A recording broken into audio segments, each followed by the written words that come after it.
Nobody noticed Daniel Harper at first.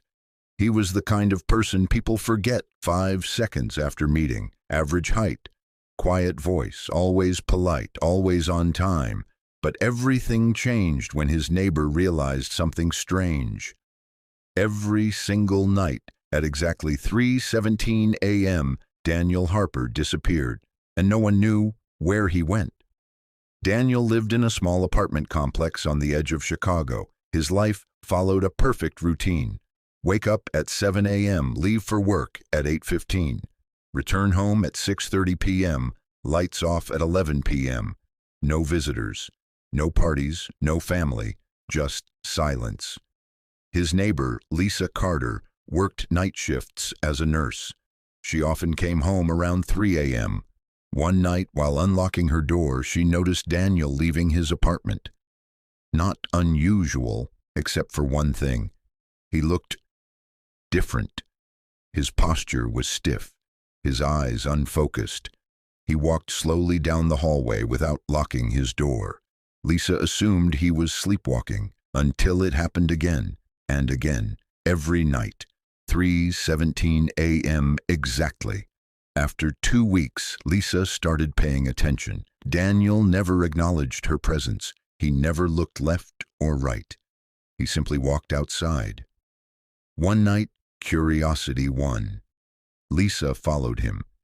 Daniel walked across the empty parking lot, past the streetlights toward a small wooded area behind the building. No path, no reason to go there. Yet he entered the trees without hesitation. Lisa stopped at the edge. Something felt wrong. The air was unusually cold, and then she heard it. Whispers, soft voices coming from deeper inside the woods. She turned back, frightened, telling herself she imagined it. The next morning, Daniel greeted her normally, smiling, friendly, as if nothing had happened.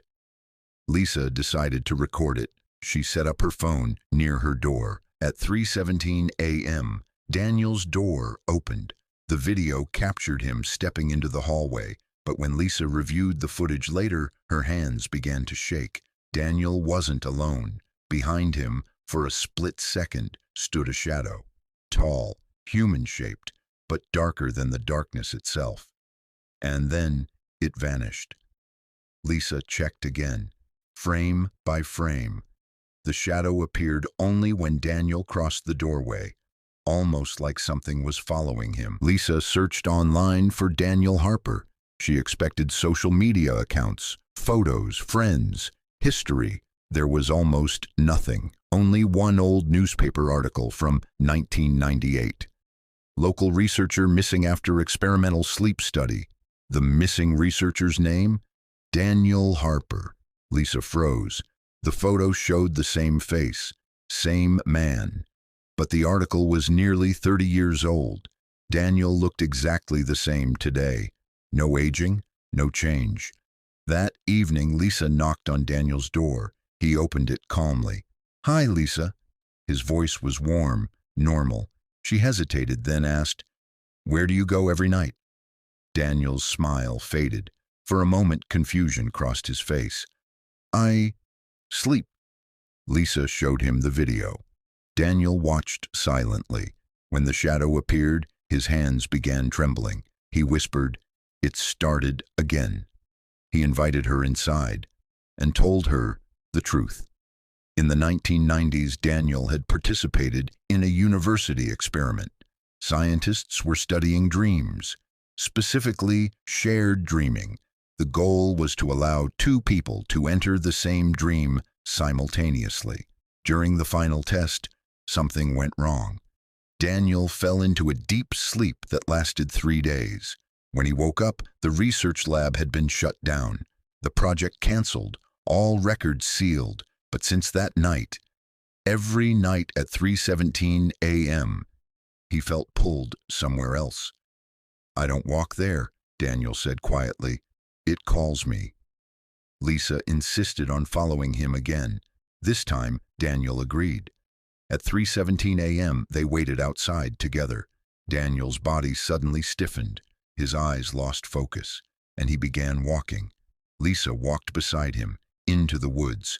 The temperature dropped instantly. The sounds of the city disappeared. Then they reached a clearing, and Lisa saw it, a faint glowing outline in the air, like a doorway made of light. Whispers surrounded them, not one voice, hundreds. Daniel stopped at the edge. Tears formed in his eyes. They're still there. Shapes moved beyond the light, human silhouettes trapped behind an invisible wall. The other participants. The experiment hadn't ended. Their consciousness had been left somewhere between dream and reality. And every night, Daniel's mind returned to them. One voice became clear. "Help us." Daniel stepped closer to the light. Lisa grabbed his arm. "If you go in, will you come back?" Daniel didn't answer because he didn't know. He turned toward her. "For years I tried to ignore it, but they're waiting." The light grew brighter, the whispers louder. Daniel took one final breath and stepped forward. The light swallowed him instantly. Silence returned. The doorway vanished. Daniel never came back. Police found nothing, no footprints, no evidence, only Lisa's recording. Authorities dismissed it. Sleepwalking, stress, imagination. But 1 month later, at exactly 3:17 a.m., Lisa woke up suddenly. Her apartment door slowly opened by itself. Cold air filled the hallway, and for a brief moment, she heard Daniel's voice. Soft, distant. "Thank you." Then the door closed, and the clock changed to 3:18. Some people believe dreams end when we wake up. But what if, for some people, the dream never lets them leave?